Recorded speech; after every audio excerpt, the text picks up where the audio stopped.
नमस्कार, आप देख रहे हैं जनादेश। मैं हूं आपके साथ प्राची सिंह। खबर शुरू करने से पहले एक नजर आज की हेडलाइंस पर। हेडलाइन के प्रायोजक है सुशीला चैरिटेबल ट्रस्ट, जहां लोक हित और विकलांग लोगों की सहायता करना ही है कर्म, जिसका एक ही नारा जनहित में योगदान कराना।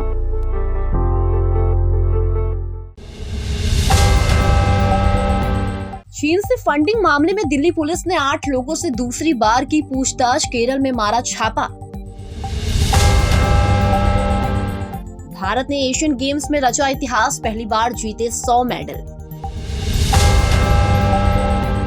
जातिगत जनगणना का साइड इफेक्ट, जेडीयू सांसद ने उठाया सवाल तो नीतीश के इस मंत्री ने दिया करारा जवाब।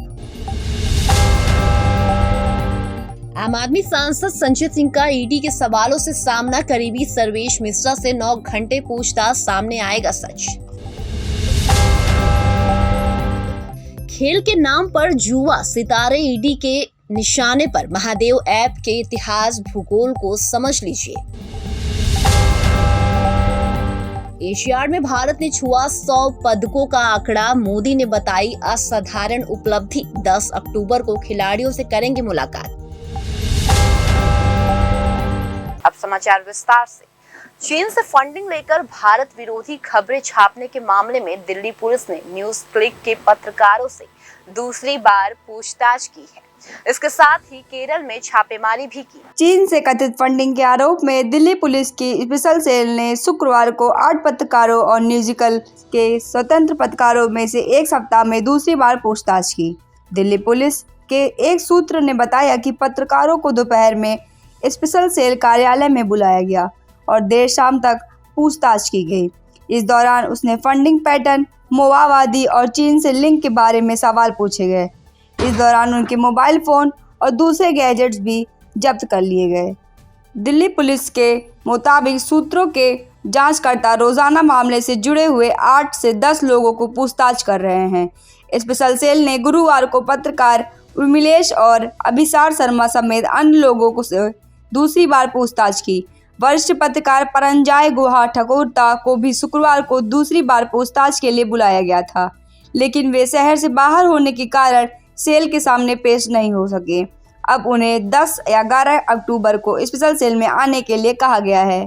दिल्ली पुलिस की एक टीम ने शुक्रवार को केरल में पतनमथिट्टा के छापेमारी में मलयाली पत्रकार और न्यूजिकल की पूर्व कर्मचारी अनुषा पाल का लैपटॉप और फोन कोंडमोन के पास उपस्थित उनके आवास से जब्त कर लिया गया। साथ ही अनुषा पाल का बयान भी दर्ज किया गया। पूछताछ के बाद पॉल ने मीडिया को बताया कि उससे न्यूजिकल और सीपीआई के साथ उसके जुड़ाव के बारे में पूछताछ की गई। अनुषा पाल ने कहा कि सवाल ये थे कि क्या उन्होंने किसानों के विरोध में प्रदर्शन, एनआरसी, सीए के विरुद्ध प्रदर्शन या केंद्र सरकार के कोविड-19 प्रबंधन के बारे में रिपोर्ट की थी। पाल ने कहा, यह संगठन और उसके कर्मचारियों को धमकाने की साजिश है, जो नरेंद्र मोदी सरकार और राष्ट्रीय स्वयंसेवक के खिलाफ आवाज उठाते थे। बताते चले कि न्यूजिकल के संस्थापक और प्रधान संपादक प्रबीर पुरकायस्थ और मानव संसाधन विभाग के प्रमुख अमित चक्रवर्ती को मंगलवार शाम को गिरफ्तार कर लिया गया, जिसके बाद कुल 86 पत्रकारों और ऑनलाइन कर्मचारी, समाचार पोर्टल के लेख और योगदान करने वाले से पूछताछ की गई तथा उनके मोबाइल फोन और अन्य इलेक्ट्रॉनिक उपकरण जब्त किए गए। जांचकर्ताओं ने मंगलवार को पहले दौर की पूछताछ के बाद उन्हें दूसरी बार पेश होने के लिए कहा गया था। एशियन गेम 2023 में भारतीय एथलीट्स ने इतिहास रच दिया है और भारत 100 मेडल जीत चुका है। ये गेम्स के इतिहास का भारत का सबसे बेहतरीन प्रदर्शन है।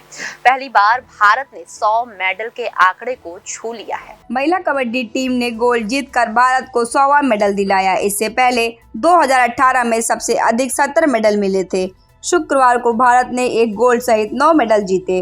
पुरुष हॉकी टीम में गोल्ड जीता। इसके अलावा तीरंदाजी में एक सिल्वर और एक ब्रॉन्ज मिला। ब्रिज में मेंस टीम ने सिल्वर तो सेप कटकरा में महिला टीम ने ब्रॉन्ज पर कब्जा किया। वहीं कुश्ती में 3 तो बैडमिंटन में एक ब्रॉन्ज मिला। वहीं शनिवार को तीरंदाजी में एक गोल्ड मिला और एक ब्रॉन्ज मिला। दोनों ही मेडल आर्चरी में आए। कंपाउंड महिला में ज्योति सुरेखा और ओजस ने गोल्ड जीता। अभिषेक वर्मा को सिल्वर मिला, वहीं अदिति स्वामी को ब्रॉन्ज मिला। भारत ने अब तक 25 गोल्ड, 35 सिल्वर और 40 ब्रॉन्ज मेडल जीता। पुरुष क्रिकेट में फाइनल में भारत का सामना अफगानिस्तान से होना है। भारतीय टीम गोल्ड मेडल की दावेदार है। महिला टीम पहले ही गोल्ड पर कब्जा कर चुकी है। गेम्स के इतिहास में भारतीय क्रिकेट टीम पहली बार उतर रही है। इसके अलावा बैडमिंटन मेंस में डबल्स में फाइनल्स में सात्विक साईराज, रंकी रेड्डी और चिराग शेट्टी की जोड़ी दमखम दिखाएगी। गेम्स के इतिहास में पहली बार मेंस डबल्स के फाइनल में भारत पहुंचने में सफल रहा। इसके अलावा रेसलिंग और महिला हॉकी में भी मेडल आने की उम्मीद है। हॉकी टीम में ब्राउन्स के मुकाबले में जापान भी से भिड़ेगी। जातिगत जनगणना के बाद जेडीयू में घमासान मचा हुआ है। जातिगत जनगणना को लेकर जेडीयू सांसद सुनील कुमार पिंटू के बयान के बाद अब जेडीयू के दूसरे नेता व मंत्री इशारों ही इशारों में उन पर जमकर हमला बोल रहे हैं। दरअसल बिहार सरकार के ग्रामीण विकास मंत्री और जमुई जिला प्रभारी मंत्री श्रवण कुमार ने जातीय जनगणना सर्वेक्षण को बड़ी सफलता बताते हुए इसका विरोध करना गलत बताया है। जदयू सांसद सुनील कुमार पिंटू द्वारा जातिगत जनगणना के विरुद्ध में बोलने के मामले में सीएम नीतीश कुमार की कैबिनेट के मंत्री के श्रवण कुमार ने कहा कि जो लोग भाजपा के या संपर्क में हैं वही ऐसा बोल रहे हैं। जाति जनगणना की रिपोर्ट आने के बाद जदयू में टू की संभावना की बात को लेकर श्रवण कुमार ने कहा कि जिसको जहां जाना है वहां जाए। जदयू ने कहा किसी को आने पर खुशी मनाती है और न किसी के जाने पर गम। श्रवण कुमार ने बताया कि जिसको जहां जाना है जाए। 4 पैर वालों को बांधा जाता है, 2 पैरों वालों को नहीं। वहीं मंत्री श्रवण कुमार ने भागलपुर जिले के अस्पताल में रिवॉल्वर के साथ जाने वाले जदयू विधायक गोपाल मंडल द्वारा पटना के पत्रकारों के साथ दुर्व्यवहार और अभद्र भाषा में प्रयोग करने के मामले में की भी निंदा की है। जमुई के पत्रकारों का सवाल का जवाब देते हुए ग्रामीण विकास मंत्री श्रवण कुमार ने कहा कि सामाजिक और राजनीतिक जीवन में जीने वाले चाहे कोई सांसद, विधायक या कोई पार्टी के कार्यकर्ता हैं, जो भी उसे इस तरह का कृत्य नहीं करना चाहिए। यह दुखद है। जमुई के प्रभारी मंत्री ने कहा कि जाति जनगणना से लोगों को आर्थिक स्थिति, उनके शैक्षिक स्तर समेत हर चीजों की जानकारी मिली है। सरकार उस हिसाब से काम करेगी। जाति जनगणना की रिपोर्ट की जाति की संख्या के बाद आर्थिक सर्वेक्षण रिपोर्ट की प्रकाशित करने की मांग पर बिहार सरकार मंत्री श्रवण कुमार ने कहा कि आर्थिक सर्वे रिपोर्ट भी जल्द ही जारी कर दी जाएगी। दरअसल राजकीय समारोह के रूप में मनाई जा रही बिहार विधानसभा के पूर्व अध्यक्ष त्रिपुरारी सिंह को 93वीं जयंती पर बिहार सरकार ने मंत्री श्रवण कुमार जमुई पहुंचे थे, जहां त्रिपुरारी सिंह की प्रतिमा के समाधि स्थल पर पुष्पांजलि कर श्रद्धांजलि दी। रिमांड के पहले दिन संजय सिंह का ईडी के सवालों से सामना हुआ। वहीं संजय सिंह के करीबी सर्वेश मिश्रा सहित 3 आरोपियों से 9 घंटे तक पूछताछ हुई। पूछताछ के लिए सवालों की लंबी लिस्ट है। दिल्ली शराब घोटाला मामले में आम आदमी पार्टी के सांसद संजय सिंह से ईडी की पूछताछ का आज दूसरा दिन। पहले दिन ईडी ने संजय सिंह और उनके करीबी साथी सर्वेश मिश्रा से करीब 9 घंटे तक पूछताछ की। आपको बता दें कि संजय सिंह 10 अक्टूबर तक ईडी की रिमांड पर हैं। दूसरी तरफ दिल्ली शराब घोटाले में आम आदमी पार्टी सांसद संजय सिंह की गिरफ्तारी के बाद अब उनके करीबी पर शिकंजा कसा जा रहा है। ईडी ने संजय सिंह के 3 करीबी को समन जारी किया और उन्हें पूछताछ में भी शामिल होने के लिए बुलाया। आम आदमी पार्टी नेता संजय सिंह के जिन करीबियों ने ईडी के समन भेजा उनमें सर्वेश मिश्रा, विवेक त्यागी और करमबीर सिंह शामिल हैं। समन जानकारी के होने के बाद सर्वेश मिश्रा दिल्ली में ईडी के दफ्तर पहुंचे। शराब घोटाले को लेकर जांच एजेंसी में उनसे कई सवाल पूछे गए। ईडी का दावा किया गया कि संजय सिंह के सहयोगी सर्वेश को दिल्ली शराब घोटाले के आरोपी और सरकारी गवाह दिनेश अरोड़ा के कर्मचारी ने 2 करोड़ रुपया नकद दिया था। वहीं संजय सिंह के पीए रहे विवेक त्यागी को घोटाला के आरोपी अमित अरोड़ा की कंपनी आरआईएलएस हॉस्पिटैलिटी और हिस्सेदारी मिली थी। दिनेश अरोड़ा ने यह बताया कि ईडी को बताई थी, इसलिए अब ईडी अरोड़ा के दावा की जांच के लिए संजय सिंह, सर्वेश, विवेक, करमबीर को आमने सामने बैठाकर पूछताछ कर सकती है। एक तरफ आम आदमी पार्टी कह रही है कि दिल्ली शराब घोटाले में पार्टी के सांसद संजय सिंह पर लगाए गए सारे आरोप झूठे हैं, तो दूसरी तरफ ईडी का दावा कुछ और है, जिसके मुताबिक संजय सिंह दिल्ली शराब घोटाले के मुख्य साजिशकर्ता में से एक हैं। ईडी ने गुरुवार को संजय सिंह की रिमांड में लेने के लिए कोर्ट में जो अर्जी दी थी, उसमें संजय सिंह पर कई आरोप लगाए गए हैं। जांच एजेंसी के मुताबिक संजय सिंह नई शराब नीति के एवज में से कुछ चुनिंदा कंपनियों को फायदा पहुंचाकर उनसे रिश्वत हासिल करने की साजिश में शामिल थे। ईडी के मुताबिक मामले में सरकारी गवाह बने दिनेश अरोड़ा और संजय सिंह को कॉल रिकॉर्ड से पता चला कि दोनों के नज़दीकी संबंध थे। दिल्ली के राउज एनव्यू कोर्ट में भी कहा था कि पहली नज़र में ऐसा लगता है रिश्वत की रकम संजय सिंह के घर पर डिलीवरी की गई। फिलहाल संजय सिंह को 10 अक्टूबर तक ईडी कस्टडी में ही है। देश में खेल के नाम पर जुआ खिलवाने वाली महादेव बुक ऐप पर ईडी की कार्रवाई लगातार जारी है। अब इस मामले में ईडी की जांच बॉलीवुड सेलिब्रिटीज तक पहुंच गई है।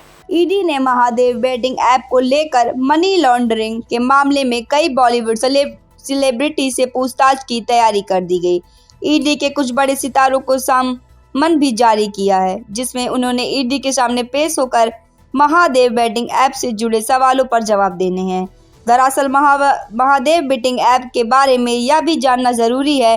महादेव बेटिंग ऐप जो लोग चेस, लूडो और क्रिकेट वगैरह के नाम पर जुआ खिलवा रही थी, उनमें से क्लब्स का क्या कनेक्शन है। महादेव बेटिंग ऐप ने प्रमोशन के लिए बॉलीवुड के कई अभिनेता और अभिनेत्रियों को हायर किया गया था। बॉलीवुड सेलिब्रिटी ने पैसे लेकर इस महादेव ऐप पर इसी की दूसरी बेटिंग ऐप का प्रमोशन किया। ईडी को पता चला कि जिन लोगों ने इसका प्रमोशन किया है, उनको उनकी पेमेंट कैश में मिली है। ईडी को शक है कि ये कैश पेमेंट हवाला के जरिए दी गई है।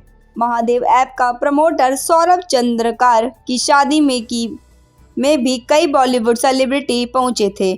ईडी को शक है कि इस आयोजन में गए सेलिब्रिटीज का पूरा खर्चा जुए से कमाए पैसों से हुआ, जो हवाला के जरिए किया जाता रहा। मतलब ये है कि ईडी फिल्मी कलाकारों से जानना चाहती है कि उन्हें इस शादी में जाने के लिए वहां पर परफॉर्मेंस करने के पैसे किस तरह से दिए गए, क्योंकि खबर ये है कि ये पैसे हवाला के जरिए कैश में दिए गए थे। यहाँ हम आपको भी ये बताना चाहते हैं कि फिलहाल इस मामले में किसी फिल्मी कलाकार या आरोपी नहीं बनाया गया है, बल्कि महादेव बुक ऐप पर नाम जो पैसे फिल्मी कलाकारों को मिले वो कैसे मिले और किस तरह से दिए गए, इसको जानने के लिए ईडी ने इन कलाकारों की पूछताछ के लिए ही समन भेजा है। फिलहाल अभी तक ईडी को actor Ranbir Kapoor, comedian Kapil Sharma, actress Shraddha Kapoor, Huma Qureshi और हिना खान को समन भेजकर अलग अलग तारीखों पर पूछताछ के लिए पेश होने के लिए कहा। इस मामले में जिन कलाकारों के साथ पूछताछ की जाएगी, उनके बयान PMLA यानी prevention of money laundering act के तहत दर्ज किया जाएगा। ईडी ने रणबीर कपूर को 6 अक्टूबर यानी आज ही छत्तीसगढ़ के रायपुर के ऑफिस में पूछताछ के लिए पेश होने को कहा था, लेकिन रणबीर कपूर ने 2 हफ्तों का समय मांगा है। ईडी ने अपनी पूछताछ के जरिए महादेव ऐप पर फिल्मी कलाकारों के कनेक्शन के बीच लोगों को तलाश रही है। दरअसल महादेव बेटिंग ऐप में जो जुए से जो पैसा कमाया है, वो उसकी मदद से बॉलीवुड सेलिब्रिटी को अपने प्रमोशन के लिए इस्तेमाल कर रहा है। देश में सेलिब्रिटीज के कुछ कहने का बड़ा असर होता है। देश में ऐसे कई लोग हैं जो फिल्मी कलाकारों, खिलाड़ियों या गायकों को अपना आदर्श मानते हैं। कई बड़े फिल्म सुपरस्टार्स तो ऐसे भी हैं जिनको उनके फैंस भगवान की तरह पूजते हैं।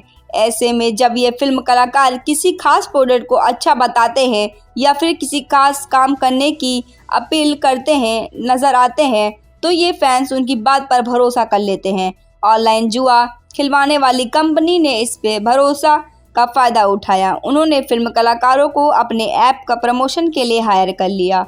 फिल्मी कलाकार किसी प्रोडक्ट को अच्छा बताने के लिए कि उनके प्रमोशन के लिए अच्छी खासी रकम लेते हैं। इस मामले में यही दुआ महादेव ऐप के प्रमोटर ने लोगों को ऑनलाइन जुआ खिलवाने के लिए कई अन्य ऐप और ऑनलाइन प्लेटफॉर्म भी बनाए थे, जैसे Mahadev book app, fair play, रेडियाना, लेसरबुक247.com, betbhai.com, betbook24/7.com। इनके जरिए महादेव ऐप का प्रमोटर ने एक नेक्सस बनाया था जो लोगों को गेम ऑफ स्किल्स के नाम पर गेम ऑफ चांस यानी जुआ खिलवाते थे। महादेव ऐप की यही एक और बैटिंग ऐप रेडियाना भी है। इस बैटिंग ऐप का प्रचार भी कई बॉलीवुड सेलिब्रिटी ने किया।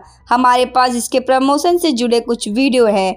इसमें एक्टर विवेक ओबराय, सुनील शेट्टी, तुषार कपूर, एक्ट्रेस उर्वशी रौटेला, करिश्मा तन्ना, अफगानिस्तान के क्रिकेट राशिद खान, पूर्व क्रिकेट श्रीसंत, पार्थिव पटेल और क्रिस गेल जैसे सेलिब्रिटीज नजर आए।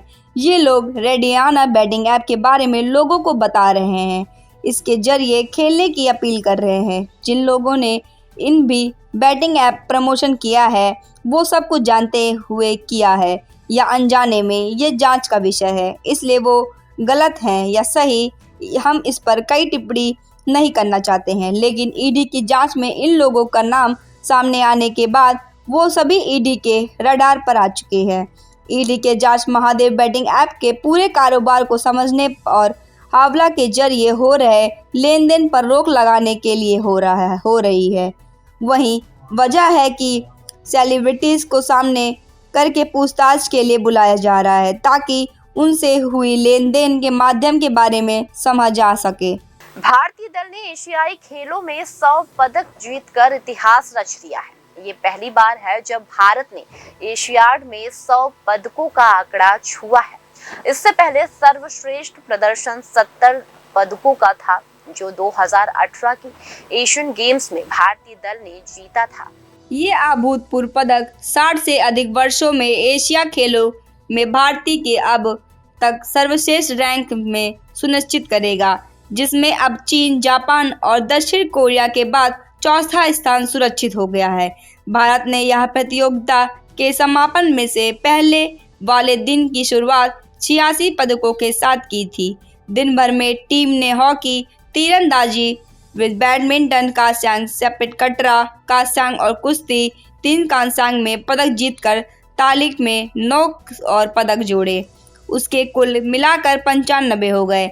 आज भारत की महिला कबड्डी टीम ने चीनी ताइपे को हराकर स्वर्ण पदक जीता। इसके अलावा आर्चरी में आज 4 मेडल आए।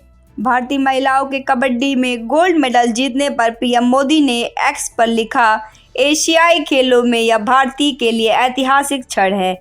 हमारी महिला कबड्डी टीम ने स्वर्ण पदक जीता।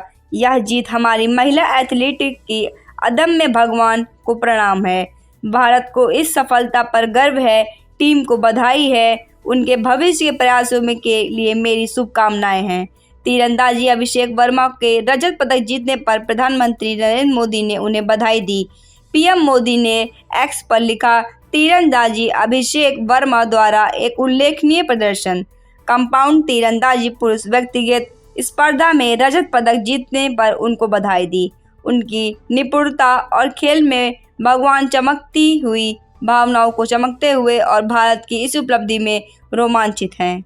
फिलहाल खबरों में सिर्फ इतना ही। आगे खबरों में बने रहने के लिए देखते रहिए जनादेश।